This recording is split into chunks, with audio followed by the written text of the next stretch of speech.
Yes. How do you explain that Ethiopia chose to sign that memorandum understanding with Somalia and not with the Republic of Somalia? Did they approach you before that and ask you to deal with them? No. A couple of months ago, we heard from the media that the Prime Minister of Ethiopia, Abiy Ahmed, saying that we will have an access to the sea by peaceful means or by forceful means. And I personally asked him, what do you mean, Mr. Prime Minister, by forceful means? He never gave me an adequate answer. All he said was, no, we are not going to fight, we are not going to war, we are not going to attack or do anything against Somalia. Ethiopia has 5 neighboring coastal states, from Sudan, Eritrea, Djibouti, Somalia, Kenya. So they have ample of opportunity to access to the sea. But Ethiopia does not want to access, is not looking for access to the sea. They are looking to annex a territory. How, on what rationale it is in 21st century that a country goes to local authority and sign with them a territory, they call it a corridor, and sign with a regional authority, naval base, and sign with a regional authority with how this is susceptible to it. The intention, the wording of Ethiopia and the intention of Ethiopia are quite different. I would like to emphasize and say it again and again. Ethiopia wants to annex part of Somalia. What is the course of action that Somalia is intending to take now that you say the African Union is not really very supportive, or is it supportive? This is not the first time. Look, first of all, by doing that, all over the world, the African Union, the IGAD regional country, the United Nations, the Arab League, all of individual countries, all of them denouncing the action of Ethiopia as illegitimate and illegal. This is a public, it has been there. We've had an emergency meeting of IGAD in Kampala. The Prime Minister of Ethiopia refused to attend that meeting. So it's there on the record. And we, Somalia, have been, this is not the first time we have a dispute with a neighboring country. We have a dispute with Kenya.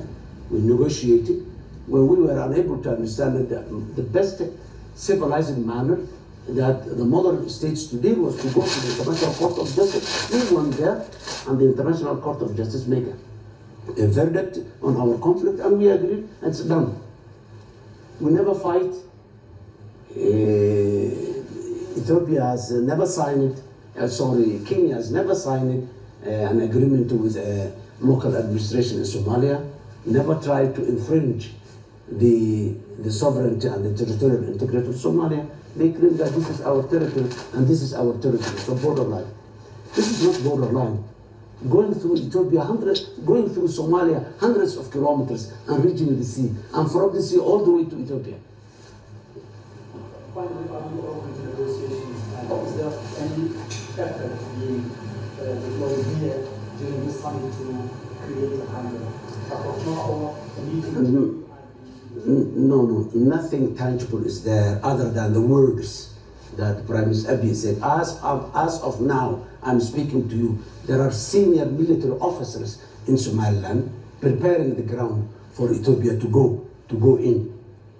That's what's going on practically and in action terms inside Somalia. And that's what, and the nice words that the Ethiopian government is saying is that. So actions and the statements of Ethiopia is making, Ethiopia may go, send its forces to Somalia, as it did in the past, but the end has always been very clear. Whenever Ethiopia sends its force forcefully and illegally to Somalia, we know the consequences. And I don't think that Ethiopia was happy with those past consequences and will not be happy with it. This is our country. Even if it takes centuries, we will not concede or we will not accept what Ethiopia is doing. Yes. Mr. President, you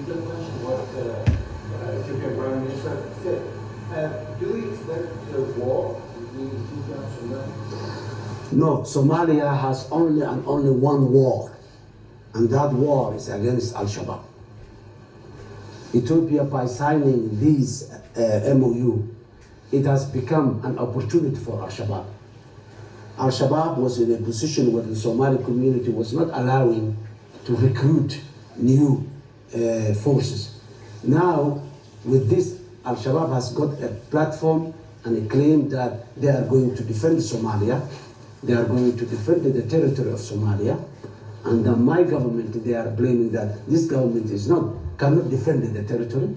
That it has been provided, and since the last since 1st January, when the MOU was signed, we're receiving a very reliable information and reports that Al-Shabaab has recruited 6,000 to 8,000 new recruits in that 1 month. So this is just taking the focus away from the regional, continental, and the global challenge of terrorism that we are fighting as a Somalia. The African Union is fighting for that. And the African Union was doing that fight with Somalia for the last 16 years. Yes, Ethiopia was part of the African Union, but that does not give them legitimacy to take part of Somalia. So Somalia has only and only one war to fight, and that war is with Al-Shabaab. No other war we have or we are intending to have.